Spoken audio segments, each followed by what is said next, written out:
মনে রাখবেন, নতুন পোশাক পরিধান করলেই মনে করবেন না যে এটার নাম ঈদ। এবং ভালো ভালো খাওয়া দাওয়া করতে পারলেই মনে করা যাবে না যে যারা ভালো খাইতে পারে তাদেরই ঈদ। ঈদ মূলত কাদের জন্য?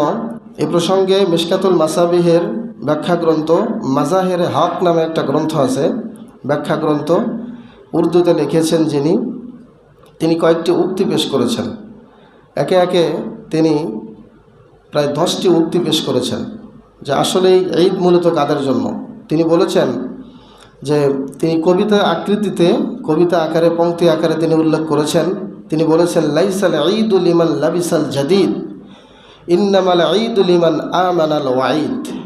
প্রথমে তিনি বলেছেন যে যারা নতুন পোশাক পরে মূলত তাদের জন্য ঈদ নয়, ঈদ মূলত তাদের জন্য যারা আল্লাহর আযাব থেকে পরিত্রাণ পেল। বলেন সুবহানাল্লাহ।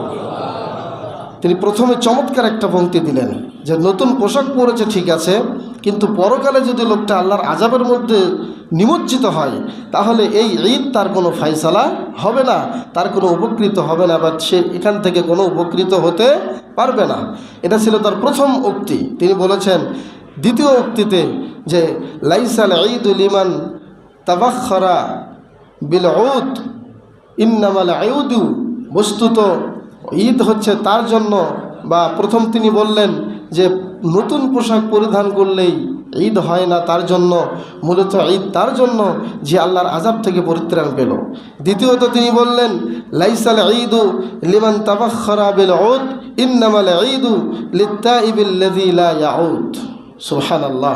তিনি বলেছেন ঈদ তার জন্য নয় যে সুগন্ধি ব্যবহার করে রাস্তা দিয়ে সুঘ্রাণ ছড়িয়ে ছড়িয়ে রাস্তা দিয়ে হাঁটে আর মানুষ তাকে বলে যে কত দামি পারফিউম ইউজ করেছে, মূলত ঈদ তার জন্য নয়। ইন্নামাল ঈদু লিত্তাইবি লিল্লাযী লা ইয়াউদ, ঈদ হচ্ছে মূলত তার জন্য যে ব্যক্তি গুনাহ করার পরে তওবা করেছে আর গুনাহ করবে না, ঈদ মূলত তার জন্য। সুবহানাল্লাহ। এরপরে তিনি আরো বলেছেন লাইসাল ঈদু লিমান তাযায়্যানা বিজিনাতিদ দুনিয়া। ও আমার সহপাঠীরা, ঈদ মূলত তার জন্য নয় যে ব্যক্তি দুনিয়ার সৌন্দর্যের মাধ্যমে সৌন্দর্য অর্জন করে, দুনিয়ার সৌন্দর্যের মাধ্যমে নিজেকে সুসজ্জিত করে, ঈদ মূলত তার জন্য নয়। ইন্নামাল ঈদু লিমান তাযাওয়াদা বিজাদিত তাকওয়া। সুবহানাল্লাহ। তিনি বলেছেন ঈদ মূলত তার জন্য যে ব্যক্তি তাকওয়া নামের একটা সম্বল, তাকওয়া নামে আল্লাহর ভীতি নামে পাথওয়া যে অর্জন করতে পেরেছে, ওই ব্যক্তির জন্য ঈদ। বলেন সুবহানাল্লাহ। আল্লাহ তাআলা সূরা বাকারার মধ্যে বলেছেন কুতিবা আলাইকুমুস সিয়াম কামা কুতিবা আলাল্লাযীনা মিন ক্বাবলিকুম লাআল্লাকুম তাত্তাকুন। সিয়াম ফরজ করা হয়েছে তোমাদের উপরে, যতগুলো লক্ষ্য উদ্দেশ্য আছে তার মধ্যে প্রধানতম লক্ষ্য উদ্দেশ্য হলো যাতে তোমরা তাকওয়াবান হও, আল্লাহর ভয় অর্জন করো। এই কবি মাজাহেরে হক গ্রন্থের ব্যাখ্যাকার তিনি বললেন বস্তুত ইন্নামাল ঈদুল্লাযী লিমান যাদা বিজাদিত তাকওয়া, যে ব্যক্তি তাকওয়া নামের পাথেয় অর্জন করতে পেরেছে মূলত তার জন্যই হচ্ছে ঈদুল ফিতর। বলেন সুবহানাল্লাহ। এরপরের বাক্যে তিনি বলেছেন লাইসাল ঈদু লিমান রাকিবাল মাতায়া ইন্নামাল ঈদু লিমান তারাকাল খাতায়া। সুবহানাল্লাহ। তিনি সুন্দর করে বলেছেন লাইসাল ঈদু লিমান, ওই ব্যক্তির জন্য ঈদ নয়, ওই ব্যক্তির জন্য ঈদের আনন্দ নয়, লিমান রাকিবাল মাতায়া, যে ঈদের দিনে প্লেনে করে বিমানে করে ঘোরাফেরা করে, ঈদের দিনে বিমান নিয়ে অথবা হুন্ডা নিয়ে প্রাইভেট কার নিয়ে বিভিন্ন রিসোর্টে গেল, বিভিন্ন ফরমেটে গেল, বিভিন্ন জায়গায় গেল নিজেকে আনন্দ দেওয়ার জন্য, অনেক ঘোরাঘুরি করলো, সে বিমানে করুক আর গাড়িতে করুক বা হেলিকপ্টারে করুক, এই কবিতার কবি এই পংক্তিতে তিনি উল্লেখ করলেন, যারা বিমানে ওঠে তাদের জন্য ঈদ নয়, ইন্নামাল ঈদু লিমান তারাকাল খাতায়া। বস্তুত ঈদ হলো তাদের জন্য যারা নাকি গুনাহ একেবারেই ছেড়ে দিয়ে তওবা করতে পেরেছে, তাদের জন্য হলো ঈদুল ফিতর। বলেন সুবহানাল্লাহ।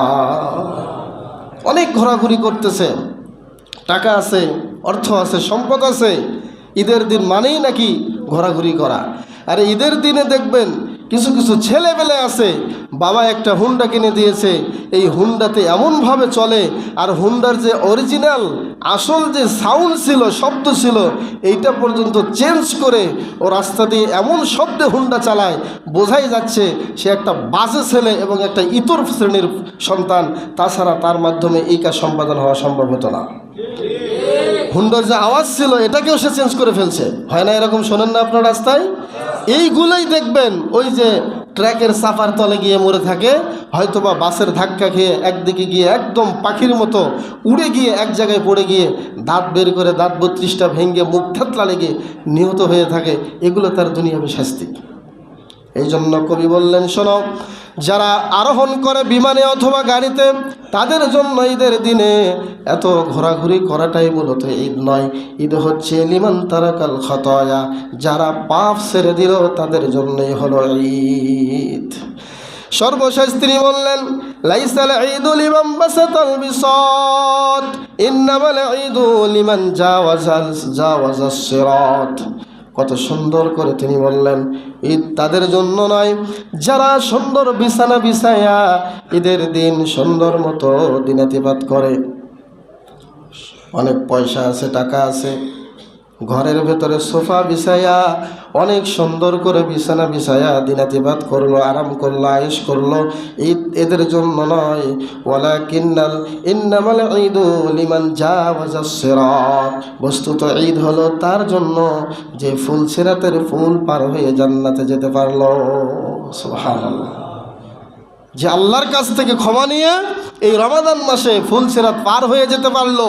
কারণ আপনারা সবাই জানি ফুল সিরাত নামে একটা ব্রিজ থাকবে, সাঁকো থাকবে, এই ব্রিজের নিচে থাকবে জাহান্নাম নামে একটা অঙ্গার, জাহান্নামের একটা গর্ত, এই গর্তের ওপর দিয়ে থাকবে এই পুল, এই পুলের ওপর দিয়ে যারা পার হতে পারবে তারাই হবে জান্নাতি। আর এই ব্রিজটা থাকবে সুতার চেয়েও চিকন, চুলের চেয়েও চিকন, এমন চিকন একটা ব্রিজ থাকবে, পুল থাকবে, এই পুল দিয়ে তারাই পার হতে পারবে যাদের অন্তরে তাকওয়া থাকবে। সুবহানাল্লাহ। যারা ইমানদার হবে তারা চোখের পলকে পার হয়ে যাবে। কবি সে কথাই বললেন, আরাম আয়েশে বিছানা বিছায়া রাত দিন কাটার নামে ঈদ নয়, বস্তুত ঈদ হলো তাদের জন্য যারা ফুল সিরাত পার হতে পারলো। সুবহানাল্লাহ। সম্মানিত উপস্থিতি, তাহলে একে একে এখানে 10টা লাইন থেকে আমি আপনাদেরকে যেটা বোঝাতে চাচ্ছিলাম সেটা হলো, ঈদ মানেই খাওয়া দাওয়া নয়, ঈদ মানেই শুধু আনন্দ। ঠিক আছে, এই আনন্দটা হতে হবে এমনভাবে যাতে আমার আশপাশে যারা আছে সবাইকে নিয়েই যেন আমি আনন্দ করতে পারি। আর এর দুটি অর্থ, প্রথম অর্থ হলো ফিরে আসা, যেহেতু ঈদ প্রত্যেক বছর আমাদের মাঝে ফিরে আসে সেহেতু এটার নাম ঈদ। আর ঈদ মানে হচ্ছে আনন্দ। এই আনন্দ মানে কোনো অন্যায় অশ্লীল কোনো আনন্দ নয়। লাফালাফি করা, ডিজে গান বাজানো, এগুলো কি ঈদের মানে? এগুলো কি ঈদ আমাদের শিক্ষা দেয়? দেয় না। সম্মানিত উপস্থিতি, তাহলে ঈদ এগুলো আমাদের এই পংক্তিগুলো থেকে আমাদের একটা আসল ধারণা এবং খুব সুন্দর একটা ধারণা আসলো যে ঈদ মূলত কাদের জন্য।